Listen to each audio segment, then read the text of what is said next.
And welcome to this week's video lecture. So far in this class we've been focusing on processing.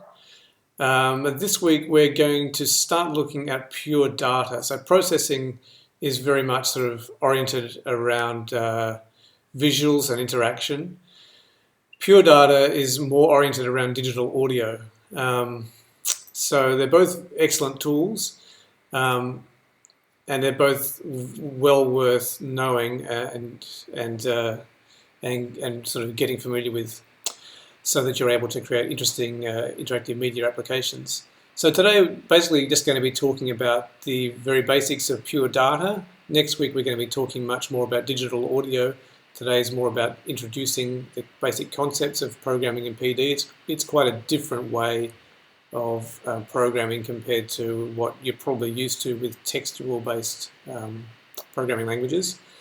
And we're also going to be looking at open sound control, which is a way of sending messages between applications over the network. And we'll be using open sound control, or OSC, to link processing and pure data in very simple ways. So a bit of history about pure data. There was a visual programming language called Max, which was originally developed by a person called Miller Puckett at URCAM in the mid-1980s. URCAM is a very famous sort of music research institute in Paris. And Max was developed in the 1980s by Miller Puckett. Eventually it was sold by URCAM and became a commercial product that some of you may have heard of. I know at least some of you in the class have been playing with this product, Max MSP. It's also integrated into Ableton Live for those of you that are into Ableton. So there's the commercial Max MSP product. Miller Puckett went on and released basically an open source version of Max MSP called Pure Data in 1996. So Pure Data and Max have a lot of similarities. A lot of the objects sort of have the same name and behave in similar ways. Both of them are visual programming languages that work in very similar mechanisms. So really, if you know one, you can very easily learn the other. I guess the one advantage of Pure Data is that it's open source and freely available. It has some sort of technical advantages as well, I suppose, but it's the documentation and the sort of support that you get with the commercial product is significant. So Max MSP, if you want good documentation and backup and so on, well, that can be a better option. But really, what you can do with one, you can generally do with the other. So I mentioned before that PD is a visual programming environment. So in Pure Data, you program things visually. So a Pure Data patch looks like this here. This is about the simplest PD patch you can get that I'll be opening in a sec. But you have objects that are linked together with virtual cables in a way. The outlet of one object is connected to the inlet of another. So this is based around a very similar paradigm that's been around computing for years. The very first computers were programmed using patch cords, as were things like this modular synthesizer, where you take the output of one module and you connect it to the input of another one using a patch cord. So that's basically the kind of the paradigm that's being applied in Pure Data. So without further ado, let's open up a PD patch and just check out Hello World.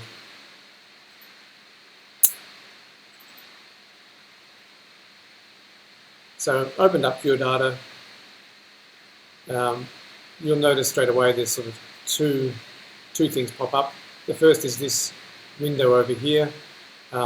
It displays various messages about PD, error messages pop up there. You can also send output to this window from your Pure Data patch. So there's that window, the PD window, and there's the actual window that contains your patch. So in this case, we have only two objects on it. We have a message with the string Hello World in it, and we have the print object. And we have the outlet, this bit here, of the Hello World object connected to the inlet of the print object. So you can probably imagine what's going to happen when I trigger the Hello World message. It is going to send that through to the print object, which will display it in the screen over here. I triggered the hello world object, this message object, just by clicking on it. So you can see there, hopefully, every time I click on the hello world message, the print object receives that in its inlet and causes it to be printed out here.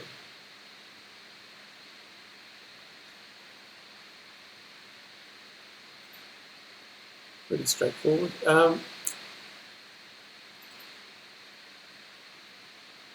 Just to look ahead a little bit, and those of you that are familiar with maybe you're a guitar player or something like that, if you're familiar with the concept of effects pedals, where you take the output of your guitar and you feed it through a chain of different effects pedals.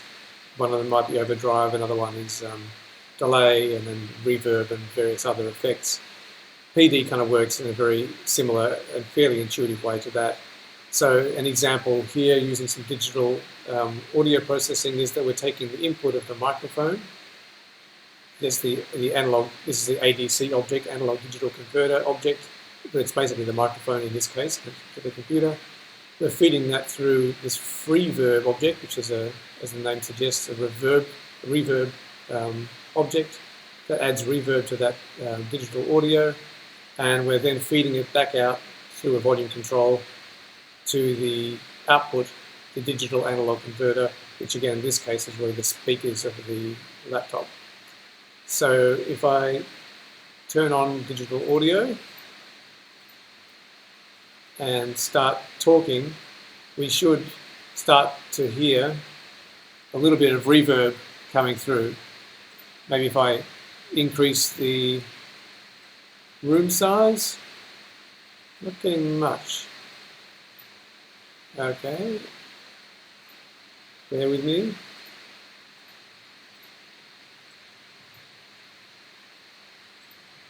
Aha. So I didn't have the microphone set up as the input device.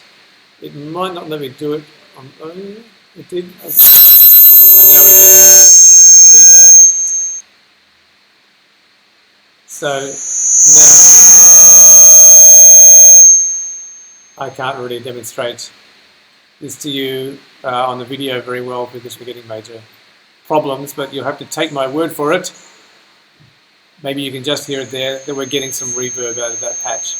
I'll put these patches on UTS Online so you can download Pure Data and play with it yourself, and you'll be able to try out this reverb in a way that is a more convincing demonstration, I hope. But I guess really what I wanted to show you there was that PD is sort of grew out of digital audio, and it's got this concept a bit like it's got this concept of working a bit like a sort of a series of guitar pedals or modular synthesizer effects, where you're feeding some source of audio signal through a chain of objects that kind of process that signal and then send it to an output.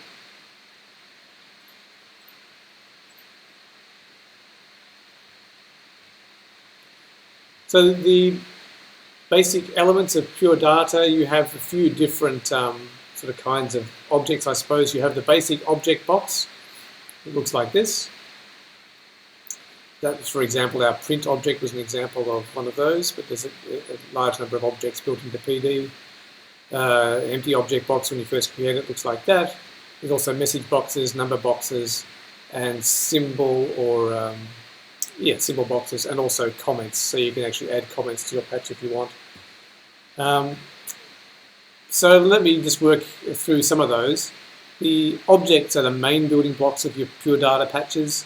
Many of them, you find many come packaged with PD and PD extended or are available separately. So when you come to download PD, what we'll be working with is PD extended. There's two flavors of PD. There's kind of basic PD and there's PD extended. They're both almost identical, except PD extended contains a bunch of extra libraries and things. So generally, we're going to be using that. If you need to write your own objects, you can also do that. I wouldn't expect you to be doing that for this subject, but I guess I'll just flag that if you do want to create your own objects for Pure Data, you can do that by writing them in C or C++. So yeah, here's an example of a bunch of different objects. Some of them we'll be talking about in future videos. They all have funny names. Generally speaking, your objects will all have inlets at the top, like this, and outlets at the bottom. So you will never get an outlet at the top or an inlet at the bottom. It's always inlets at the top, outlets at the bottom. So generally your patches are going to kind of flow from top to bottom, unless you can deliberately arrange things so that doesn't happen, but by default you would usually make your patches sort of work from top to bottom. So to make your patch do something, you need to hook up the outlets to the inlets. An interesting aspect of PD is that the user interface objects are not separate from the objects that actually sort of do things. So your user interface and your code, I guess in a sense, are all mixed up in one visual patch. There are ways to separate them if you need to, but generally they're kind of mixed in together. So let's go back to open up PD again, get away from the slides, and I'll just show you some of these GUI objects and how they work.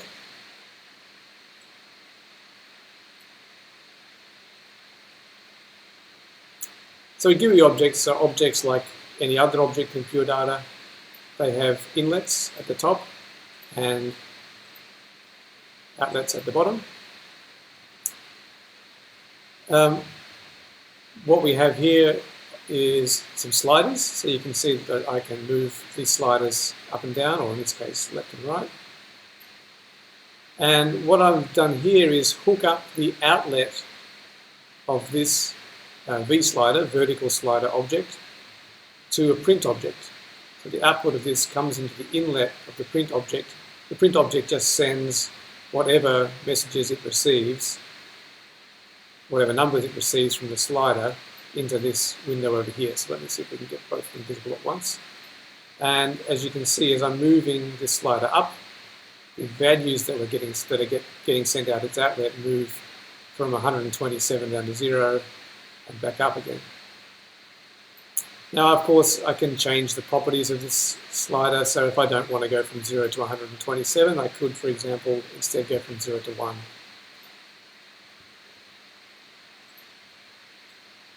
And that is reflected in the numbers that are coming out its outlet, moving from 0 to 1. So I've got vertical sliders, I've got horizontal sliders. They work exactly the same way, they're just oriented differently. I have number boxes. So this box over here, when I click the mouse in it and drag it up, the number increases in value. When I drag down, still with the mouse button down, the number decreases. So that's a number box. I can also type numbers into this directly if I want to. Hit enter and that sets its value directly. So that's sliders, number boxes, toggle switches. You can see there when I'm clicking on the toggle, when the toggle is excuse me, selected, it sends a 1 out its outlet, and otherwise it sends a 0. So in our patches we can use this usually to turn things on or off. There's a special object called a bang object. So in Pure Data there is a special message, the bang message, which is by convention often used to trigger events, to trigger things to happen. If you want to trigger a sound file to start playing, for example, often you'll send a bang message to that sound file object. And so this is a bang object, and when I click on it, it sends the bang message out its outlet. And there are there's plenty of GUI objects built into Pure Data. This is just some of them. We also have radio buttons. So if you want to be selecting, a set of parameters or something like that, you can use the radio buttons to do that. There are also audio VU meter type objects. So if you're hooking up your microphone to Pure Data and you want to see what's coming in, see what the signal level is, you can hook it up to a VU meter like this, and then see what's going on that way. So there's a whole bunch of different GUI objects, and if you look in the Put menu of PD Extended, you'll see sort of some of those. And there are other ones that aren't shown there as well. But there's quite a range.